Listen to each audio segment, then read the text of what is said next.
अब ये शादी के बाद प्यार खत्म क्यों हो जाता है? पहले शादी से पहले लंबी लंबी कॉलें, पैकेजेस, तोहफे तोहफ, और शादी के बाद तो मियाँ बीवी एक दूसरे को मुंह भी नहीं लगाते। ये सभी केसेस में ऐसा होता है या फिर आपके साथ ऐसा हुआ है? नहीं, सब केसेस में ऐसा ही होता है, आप परेशान ना हो।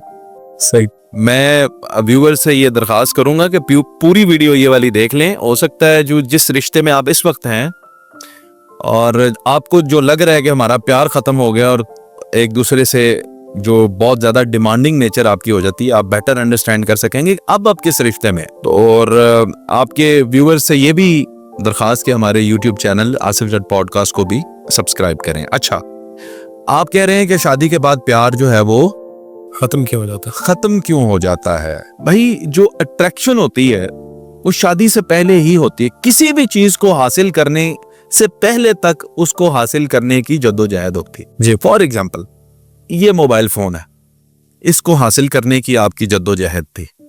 आप कहते थे ये मॉडल मेरे पास आ जाए ना जी, तो अब आ गया, तो अब आपको कोई प्यार है इससे?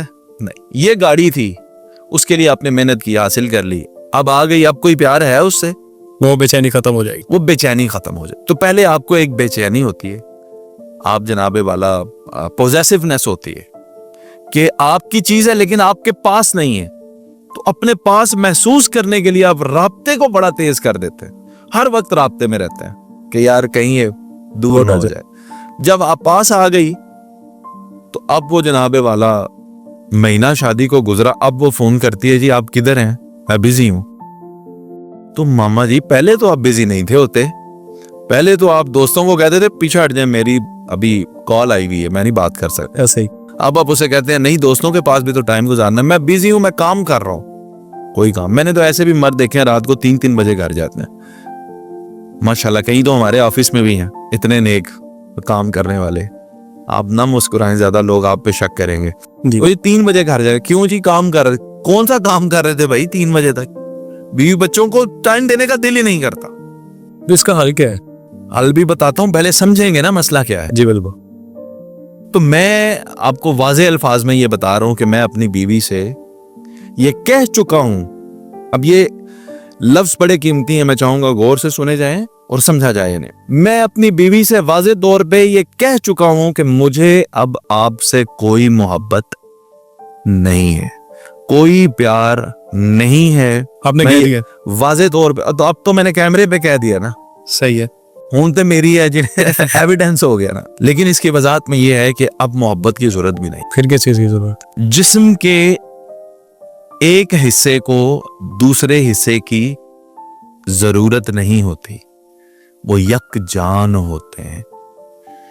चाहे जिस्म के हाथ का नाखून टूटे या पांव का नाखून टूटे, जिस्म उस तकलीफ में कमी या ज्यादती नहीं करता, एक जैसा फील करता है। एक जैसा फील करता है।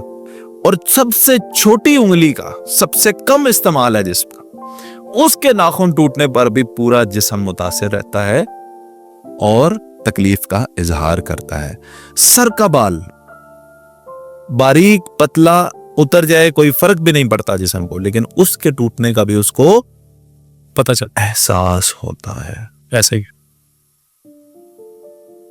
आंख, उसके पास मट्टी का एक छोटा सा जर्रा गुजर भी जाए, पूरा जिस्म चुकन्ना हो जाता। ऐसे ही बॉन्डिंग है। तो मैं वाज़े तौर पे उन्हें कह चुका हूं कि मुझे आपसे कोई मोहब्बत नहीं है, बल्कि अब मोहब्बत से भी आगे का एक दर्जा है, और वो है एहसास का और रिस्पेक्ट का और उसकी अहमियत को जानने का, पहचानने का कि what is she for me. वो है क्या? जैसे एक आपके ही वजूद का हिस्सा हो, उतना ही वो अहम हो जितने आप। कि मैं दुनिया की जिस भी खूबसूरत जगह पे जाऊं, कोई भी अच्छा खाना खाऊं, कोई भी अच्छा लिबास पहनूं, तो दिल में एक ही ख्वाहिश पैदा हो कि काश इस जगह पे मैं अपने हमसफर के साथ होता, काश ये खुराक मैं अपने हमसफर के साथ बैठ के खा रहा होता। हर जगह पे उसकी कमी को महसूस किया जाए और फिर उसके साथ उन जगहों को एक्सपीरियंस किया जाए, तो जिंदगी खूबसूरत है। मोहब्बत तो डिमांडिंग नेचर है, एहसास में कोई डिमांड नहीं होती थी। ऐसा मोहब्बत में आप मांगते हैं, the moment you say I love you to somebody, आप उसी वक्त आपका कान जो है ना ऐसे हो जाता है, पंजाबी कहते हैं कान खला हो गया, ये सुनने के लिए कि आप कहें आई लव यू टू। कई दी इस गल ते लड़ाई भी हो जाती है, आई लव यू टू क्यों नहीं किया है जी। ये डिमांडिंग इन नेचर है, एहसास डिमांडिंग इन नेचर नहीं है, इसमें आपने देना है। ये डिमांडिंग नहीं, इसमें आपने देना है, एहसास में आपने देना है, वक्त देना है, अहमियत देनी है। और फिर जब आप अपने इस रिश्ते को आप महसूस करते हैं कि ये मेरे ही एक वजूद का हिस्सा है, इसको टाइम चाहिए, इसको टाइम चाहिए, इसको इस चीज की कमी है, इसका ये शौक है, इसका ये, वो सारी चीजें आपको रट जानी चाहिए। फिर आप उनका ख्याल करते हैं, फिर आपका लाइफ पार्टनर जो है वो शादी से पहले जितना खूबसूरत था उससे 10 गुना ज्यादा खूबसूरत भी हो जाएगा, उससे 10 गुना ज्यादा अच्छा भी हो जाएगा, उसकी सेहत भी अच्छी रहेगी और वो आपके साथ आपकी जिंदगी में बहुत अच्छे तरीके से जिंदगी गुजारेगा। But this can only be possible जब आपको ये अंडरस्टैंडिंग हो कि आपका रिश्ता उसके साथ है क्या। इत्थे मर्द ने साडे बेगम ने कहा कि उठ के मुझे पानी का गिलास दे दें, कह रहा नहीं नहीं, सामने अब्बू बैठे ने, सामने मेरी अम्मी बैठे ने, की कहणगे। मैं ते कहना उसे पानी दे गिलास च जनाब तुसी डुबकी लाओ ते मर जाओ। आपको हो क्या गया है। और भाईजान बेगम को वो एक एक्सेप्ट ही नहीं करते कि अब वो इस घर की मेंबर है, यानी जैसे बाहर से कोई आए, मेरी बड़ी तजलील हो जाएगी, मैं बेगम से कोई इजहारे मोहब्बत कर दूंगा। क्यों नहीं, पानी क्या दे दूंगा। आप अपने माँ बाप के सामने बच्चों के पैम्पर भी चेंज करें, उसकी हेल्प करें। क्या वो आपकी हेल्प नहीं करती नरोज खान साहब? आप उसको 100 रुपया रोजाना दें योमिया, फर्ज करें इस्तात के मुताबिक कोई 1000 देता होगा, कोई 10,000 भी देते होंगे, ऐसे ही आप अपनी बेगम के पास 10,000 रुपया इकट्ठा करवा दें, मतलब उसी को दें, उसके पैसे, उसे बोलें ये तुम्हारे पैसे हैं, तुमने खुद पे खर्च करने हैं। मैं नरोज खान साहब अपनी सारी जिंदगी इस बात पे दाव लगाने के लिए तैयार हूं, शर्त लगाने के लिए तैयार हूं, वो खुद पे नहीं खर्चेगी, वो या तो आप पे लगाएगी या आपके बच्चों पे, वो फिर आप पे आ जाए।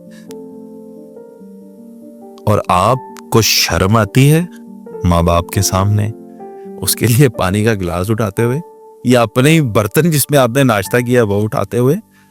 अगर आप ये नहीं कर सकते तो आप स्टैंड कब लेंगे? जब आपके वालिदैन उसके साथ नाजायज करेंगे, आपके बहन भाइयों में से कोई उसके साथ नाजायज बात करेगा, आप तो स्टैंड ही नहीं ले पाएंगे।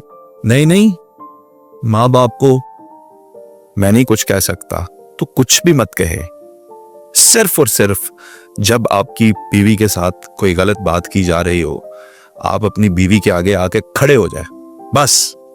अगर आपकी जुबान ये इजाजत नहीं देती ना माँ बाप के सामने बोलने की, उसके आगे आके खड़े हो जाएं, उसको अपने हिसार में ले लें, वो सारी जिंदगी आपकी मशकूर रहेगी। बिल्कुल, और वो कभी आपके माँ बाप से बदतमीजी नहीं करेगी। जब आप स्टैंड लेने वाले होंगे, ये सास और बहू की लड़ाइयां तब होती हैं जब मर्द स्टैंड लेने वाला नहीं होता, ऐसे ही मर्द कमजोर होता है, फिर वो आपस में डायरेक्ट हो जाता है। आप फैसला करने वाले बने, बीवी गलत है उसे कहें, माँ बाप गलत है उन्हें समझाएं, और बैलेंस करना ही तो मर्द का काम है। मौजू बहुत लंबा है, मैं बातें फिर और ज्यादा कर जाऊंगा। मेरा ख्याल है कि ये समझाने के लिए इतना बहुत है कि आपका और बीवी का रिश्ता, अब आपको पता है कि मोहब्बत खत्म हो गई है, तो अगली गल जी शुरू हुई है ओनू मनो जी। अब वो आपकी रिस्पॉन्सिबिलिटी है, आपको उसका एहसास होना चाहिए। अगर आपकी बीवी नरोज खान साहब आपको मुंह से बोल के ये बताए ना कि मैं आज तकलीफ में हूं, या मैं उदास हूं, या मेरा बाहर जाके कुछ खाने का दिल कर रहा है, तो आप एक फ्लॉप शोहर है। क्योंकि अगर आपको कभी जिंदगी में भी उससे मोहब्बत थी तो आज ये जरूर होना चाहिए कि वो बोले ना, खुद एहसास हो, आपको पता हो कि उसको क्या चाहिए। एनिया ते दिल दियां गल्लां जानना सीखो नरोज खान साहब। सही बात है। थैंक यू जनाब।